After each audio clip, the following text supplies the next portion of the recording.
June 6, 1944. Easy Red Sector, Omaha Beach. The ramp drops and the world dissolves into a cacophony of whistling lead and the rhythmic, guttural thrum of MG-42s. Among the first wave of the 1st Infantry Division, men stumble into the waist-deep surf, weighted down by 60 pounds of gear and the paralyzing chill of the English Channel. But for one specific group of men, the weight is different. They carry no Garand rifles, no Thompson submachine guns, and no grenades. Instead, their canvas bags are heavy with sulfur powder, morphine syrettes, and rolls of gauze. High on the bluffs, German gunners squint through their optics. They are not looking for the officers first, they are looking for the white circles. On the sides of steel M1 helmets, 4 bright splashes of red paint form a cross, a symbol that for nearly a century had promised a sanctuary of mercy. But here, amidst the smoke and the screams of "Medic!", that white circle is not a shield, it is a beacon. As a young technician reaches for a wounded corporal, a sniper's round finds the center of that crimson mark. In this moment, the realization ripples through the ranks. The Red Cross is not protecting them, it is marking them for execution. This grim realization would soon force thousands of American medics to make a desperate, unsanctioned choice between their sworn regulations and their survival. To understand why an American medic would eventually smear mud over his most sacred insignia, one must first understand the fragile, idealistic world that created it. The Red Cross was never intended to be a target. It was designed to be the only universal constant in the chaos of human slaughter. The roots of this protection stretch back to the 1860s and the aftermath of the Battle of Solferino, where the sheer scale of neglected suffering inspired the creation of the first Geneva Convention. By the dawn of the 1940s, the rules of engagement were theoretically clear. The medical person was sacrosanct. Under the international laws of land warfare, a medic was a non-combatant.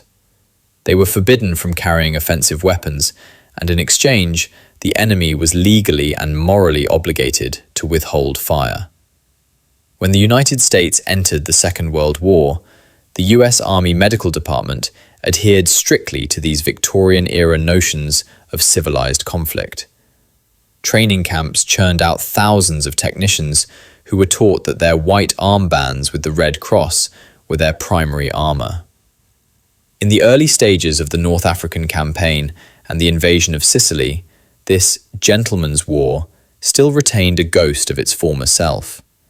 There are documented accounts where German and American forces observed local ceasefires, allowing stretcher bearers to move freely between the lines to collect the broken bodies from no man's land. In these moments, the Red Cross functioned exactly as envisioned, a neutral flag of humanity that transcended the hatred of the foxhole.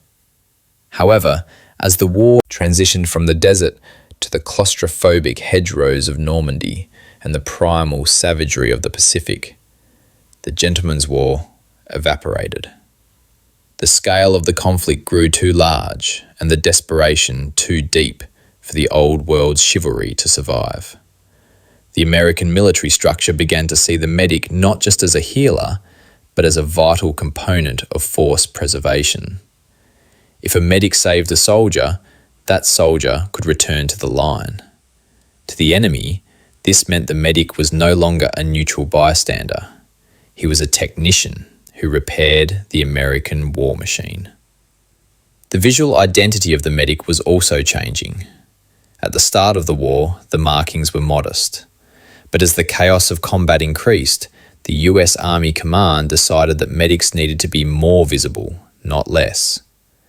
They wanted to ensure that no enemy soldier could claim they shot a medic by mistake. This led to the introduction of the large, stark white circles painted on the front, back, and sides of the M1 helmet. It was an aesthetic of pure vulnerability.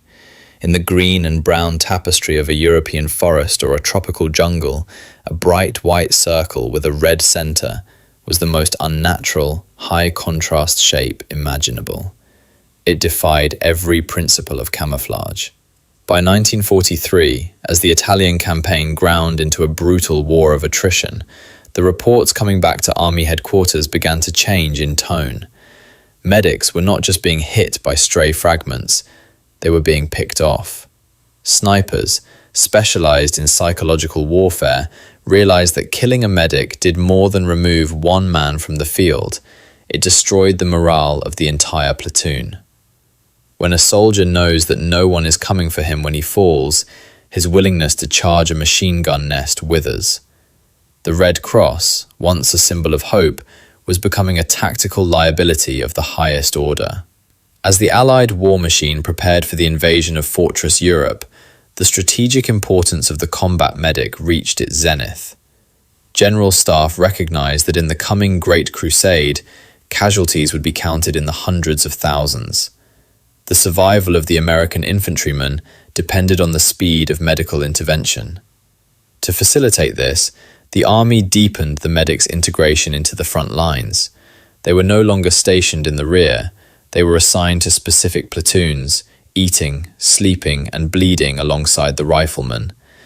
This total integration created a lethal paradox. To be effective, the medic had to be where the fire was hottest. To be protected by the Geneva Convention, he had to be identifiable. But to be identifiable was to be a target. In the Pacific Theater, this paradox had already turned into a massacre. The Imperial Japanese Army did not adhere to the Geneva Convention in the same manner as the Western powers. To the Japanese Bushido Code, surrender was a disgrace, and the mercy offered by a medic was a foreign, even contemptible concept. On islands like Guadalcanal and Tarawa, Japanese snipers actively hunted the Red Cross. They learned that a wounded American soldier was a bait trap. One wounded man could draw out 2 or more medics. By killing the healers, the Japanese could paralyze an entire squad's movement. By the time the Allies hit the beaches of Normandy in June 1944, the American GI had developed a cynical view of his medical markers. While the official policy still mandated the wearing of the Red Cross brassard and the painted helmet, the reality of the hedgerows changed everything. The bocage was a landscape of near constant ambush. German paratroopers were masters of concealment. They viewed the war through the lens of cold, professional efficiency. If a medic was moving through the brush, his white helmet circles flashed like signal mirrors against the dark green foliage. Moreover, the technological nature of the war was stripping away the last vestiges of targeted mercy. Artillery did not care about the Red Cross. Shrapnel was indifferent to the Geneva Convention. In the screaming, time-on-target barrages that characterized the European theater, the medic was just another body in the impact zone. But it was the sniper's veil that truly broke the system. As the American army pushed toward the German border, the resistance stiffened into a fanatical defense of the fatherland. The distinction between combatant and non-combatant blurred into irrelevance. Soldiers began to report a disturbing trend.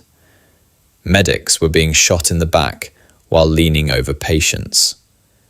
The sacred cross was being used as an aiming point, a bullseye centered perfectly over the wearer's brain. The psychological toll on the medics was immense. They were expected to walk into the jaws of death with nothing but a prayer and a piece of cloth for protection, while the enemy was using that very cloth to refine their lead. This friction between military law and the raw instinct for survival set the stage for a silent, unsanctioned movement to disappear into the mud.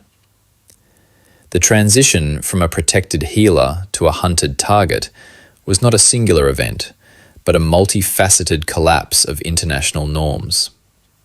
At the onset of the war, the US Army Medical Department prioritized visibility, to prevent accidents.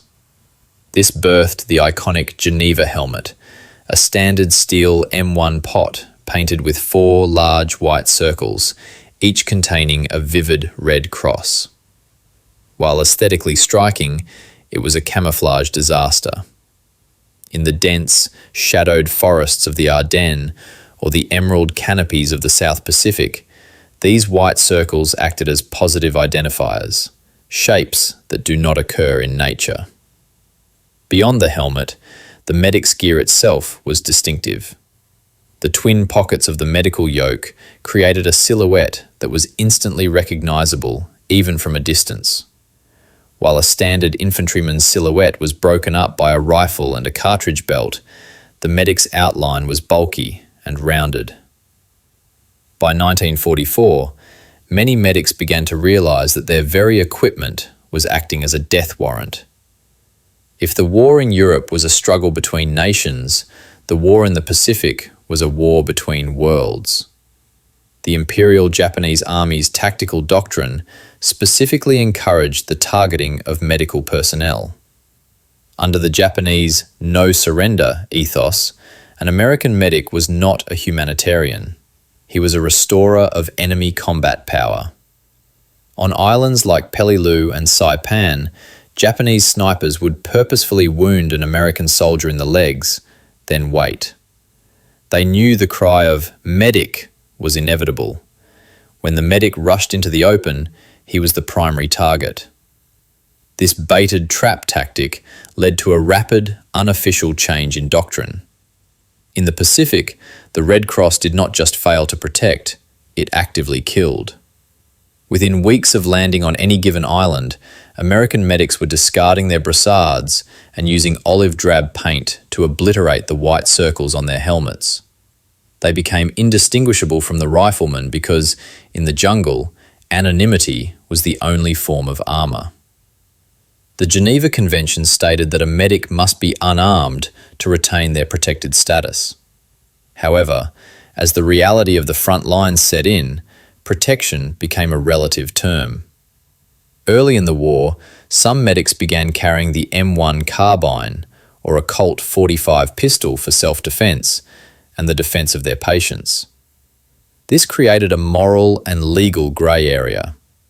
If a German or Japanese soldier saw a man with a Red Cross helmet firing a weapon, the entire medical corps lost its immunity. Yet, the alternative was to stand helplessly as a screaming patient was bayoneted or shot.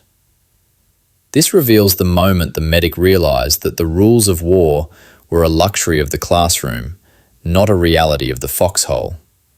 By the time of the invasion of Germany, many medics were unofficially armed, hiding pistols in their medical bags and smearing grease over their helmet crosses to avoid being identified as the unarmed man in a group. Beyond the tactical mathematics of the battlefield, there was a deeply personal, psychological reason for the targeting of medics. To the American GI, the medic was the doc, the only reminder of home, safety, and humanity in a world of mud and jagged steel. Soldiers often look to their medic for more than just first aid. They look to them for the hope that they would not die alone in the dirt. Enemy snipers understood this bond. By removing the doc, you did not just remove a technician, you removed the unit's safety net. The loss of a medic often resulted in combat fatigue or shell shock spreading through a platoon more rapidly. The American medic, sensing this, felt a dual pressure: the need to remain visible so their own men could find them in the dark, and the terrifying knowledge that this same visibility made them a psychological prize for the enemy. This tension led many to mute their symbol stoning down the bright white circles with charcoal or engine grease, making them visible at 10 yards, but invisible at 100. There was also a purely logistical angle to the hiding of the symbol. The US Army's medical brassards and surcoats were made of bright white bleached cotton. In the field, these items became magnets for filth. However, command often insisted on clean markings for inspection or behind-the-line duties. This created a disconnect between the high brass and the mud-eaters on the line. Officers far from the front viewed the Red Cross as a matter of international prestige and legal adherence. The privates and corporals in the foxholes viewed it as a bullseye. This led to a culture of tactical disobedience. Medics would wear their brassards for the general's inspection, only to shove them into their pockets the moment they crossed the line of departure. This transition marks the definitive shift in American medical doctrine during the war. Captains and lieutenants in the medical corps faced an agonizing choice. They were ordered to ensure all personnel were clearly marked according to the Geneva Convention. Yet, they were also responsible for the lives of their men. In the European theatre, as the war moved into the German interior in 1945, some commanders began to look the other way when they saw their medics painting over their helmets. They recognised that fanatical units were no longer playing by the rules of 1929. The hidden symbol became a silent agreement between officers and enlisted men. The law of the book was dead, and the law of the jungle had replaced it. By the time the Allied armies crossed the Rhine, the once pristine white circles of the medical department had largely vanished, replaced by the drab, anonymous green of a soldier who simply wanted to make it home. December 16, 1944. The Ardennes Forest, Belgium. The Gentleman's War did not just die, it froze to death. As the German army launched the Battle of the Bulge, the American Medical Corps faced a nightmare that rendered the Geneva Convention a distant memory. In the sub-zero temperatures and blinding snow, the visibility of the Red Cross became a death sentence of a different kind. The Germans had unleashed veteran SS units who viewed the rules of war as obstacles to victory. Among the snow-laden pines, the American medic was faced with a terrifying new reality: the German infiltrators. Special units were moving behind the lines to sow chaos. For these saboteurs, a medic was a high-priority target. Not only did killing a medic disrupt the chain of evacuation, but it also allowed the Germans to capture medical supplies, morphine, plasma, and bandages, which were in desperately short supply for the Wehrmacht. In the chaotic, clobbered units, the Red Cross helmet became a liability that could be seen for miles against the white snow. The contrast was absolute. A medic moving through a clearing was a black and white target in a world of grey. Reports began to filter back of medics being hunted by ski infantry. These German scouts didn't just fire at the medics, they used them as markers to range their mortars. If you saw a white circle moving through the trees, you knew an American platoon was nearby. The tension reached a breaking point during the siege of Bastogne. Surrounded and freezing, the 101st Airborne Division's medics were forced to operate in the ruins of a town under constant shell fire. Here, the Red Cross flags draped over the aid stations, intended to signal "do not bomb," instead served as unintended aiming points for German artillery spotters. When the hospital at Bastogne was struck, killing dozens of wounded and medical staff, the illusion of the protected zone shattered. The medics didn't wait for orders. They took white bedsheets from Belgian houses, not to make more flags, but to shroud themselves and their equipment. They realized that in a total war, the only way to save a life was to be invisible. In the foxholes around the perimeter, paratrooper medics began to scrape the white paint off their helmets with their combat knives. They used charcoal from burnt wood to smudge the vibrant red crosses into unrecognizable smears. They were no longer technicians protected by international law. They were combatants in a life-or-death struggle where the enemy no longer recognized their humanity. April 1, 1945. The Hagushi Beaches, Okinawa. While the Ardennes proved the failure of the Red Cross in the snow, the invasion of Okinawa served as the final, bloody funeral for the protected medic concept. This was the largest amphibious assault in the Pacific Theatre, and it was here that the Imperial Japanese Army perfected the art of the medical ambush. the Japanese defenders had moved beyond incidental targeting. They were now operating under a deliberate tactical directive. The medic must die first. As the infantry pushed into the southern reaches of the island, the baited trap reached a level of industrial cruelty. Japanese soldiers would intentionally aim for the stomach or legs of an American rifleman, ensuring the man would scream for help but remain alive. They knew that the doc would, by instinct and training, rush into the kill zone. On Okinawa, the average lifespan of an American medic in high-intensity combat was estimated by some frontline officers to be measured in days, not weeks. The response from the American Medical Corps was immediate and absolute. The hidden symbol was no longer a matter of individual choice. It became a survival doctrine. Medics removed their brassards and buried them in the sand. They used olive drab spray paint to completely coat their helmets, turning the white and red targets into dull, non-reflective green shells. They swapped their bulky medical yokes for standard infantry webbing to hide their silhouette. The most significant shift, however, was the weapon. On Okinawa, a medic without a weapon was considered a liability to his squad. The distinction between the healer and the killer dissolved in the mud. Medics began carrying M1 Garands and Thompson submachine guns openly. They fought their way to their patients, suppressed the enemy with rapid fire, and then transitioned to medical care.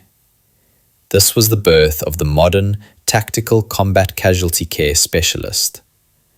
The medic had realized that the best way to save a life was to neutralize the threat that was trying to take it. By the time the flag was raised on Okinawa, the American medic had become a ghost. To the enemy, he looked like any other rifleman. To his own men, he was still Doc, but a Doc who carried a .30 caliber rifle.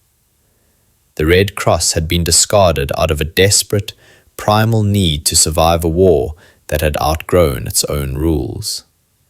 The crimson target was gone, replaced by a soldier who understood that in the face of total annihilation, a hidden symbol was the only thing that kept the mercy alive. The cost of maintaining the myth was written in blood. When the guns finally fell silent, the casualty lists revealed a harrowing truth. The Medical Corps had suffered some of the highest loss rates of any branch in the US Army. In some divisions, the casualty rate for medics exceeded that of the frontline infantry. Statistical analysis showed that a medic was often more likely to be killed or wounded than a rifleman, precisely because their duty required them to stand when others took cover, and their symbols made them easy to find. The psychological consequences for the survivors were equally devastating. Many medics returned home with a profound sense of medic's guilt. They had spent years in a state of hypervigilance, knowing that their very presence could draw fire toward the wounded men they were trying to protect.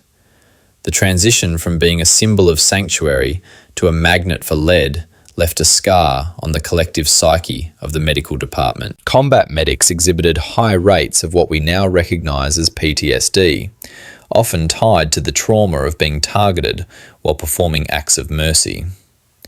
One veteran medic of the 1st Infantry Division later recalled, "We started the war believing the Red Cross was a shield. We ended it knowing it was a bullseye. Every time I put on that helmet with the white circles, I felt like I was putting a gun to my own head." This sentiment was echoed across both theatres of war. The realization that the Geneva Convention could not protect a man in the face of ideological or total war led to a quiet but massive disposal of medical insignia. The shift from the targeted medic to the hidden medic fundamentally rewrote the DNA of military medicine. The reports from the Pacific and the Ardennes were undeniable. Traditional medical doctrine had collapsed under the weight of 20th century total war. By the time the Korean War ignited in 1950, the vibrant Crimson Crosses of World War II were largely relics of the past. The US military shifted toward low visibility markings. Medical insignia were reduced in size, moved to less prominent positions, or rendered in subdued colours that blended with the combat uniform. The military had accepted a grim new reality. Tactical concealment was a more effective lifesaver than international law. This change in doctrine essentially birthed the modern combat medic, who is trained first as a soldier capable of winning the firefight before treating the casualty. On the diplomatic front, the Okinawa experience influenced the 1949 revision of the Geneva Conventions. The world's powers were forced to acknowledge that the old symbols were insufficient in the age of snipers and ideological warfare. New protocols were established, yet the American military remained cynical. The experience of the hidden symbol had taught a generation of leaders that a treaty is only as strong as the person behind the rifle scope. This evolution also changed the technology of evacuation. The vulnerability of the ground medic led to the accelerated development of the medical evacuation helicopter. The bravery of the World War II medics who smeared mud on their helmets paved the way for a system that prioritised speed and stealth over the sacred status of the healer. The hidden symbol was not a sign of cowardice. It was the birth of pragmatic survivalism in the face of an increasingly heartless world. The legacy of these men lives on in every modern operator who carries a trauma kit and a carbine. They proved that mercy does not require a badge. It requires the wisdom to survive long enough to deliver it.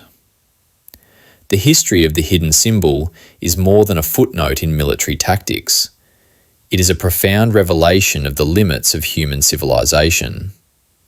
For decades, the Red Cross was the world's greatest moral experiment, an attempt to prove that even in our most primal moments of destruction, we could reserve a small, sacred space for mercy. But the mud-smeared helmets of the 1940s tell a different story. They tell us that when the survival of a nation is at stake, the rules of civilized slaughter are often the first things to burn. The American medics who hid their crosses were not just protecting their own lives, they were adapting to a world that had lost its way. Their decision to disappear into the olive drab was a silent, tragic admission that a piece of cloth, no matter how holy, cannot stop a bullet intended for the heart. Yet, in that transition from protected healer to camouflaged soldier, something essentially modern was born. We learned that true humanitarianism on the battlefield is not found in a bright paint job or a legal treaty. It is found in the courage of the individual who walks into the fire anyway. Today, the M1 helmets with the faded white circles sit in museum glass, their paint chipped and their crosses scarred. They serve as a haunting reminder of a time when the world tried to legislate mercy and the battlefield responded with fire. The men who wore them eventually realized that, to save a life, they first had to survive the target on their heads.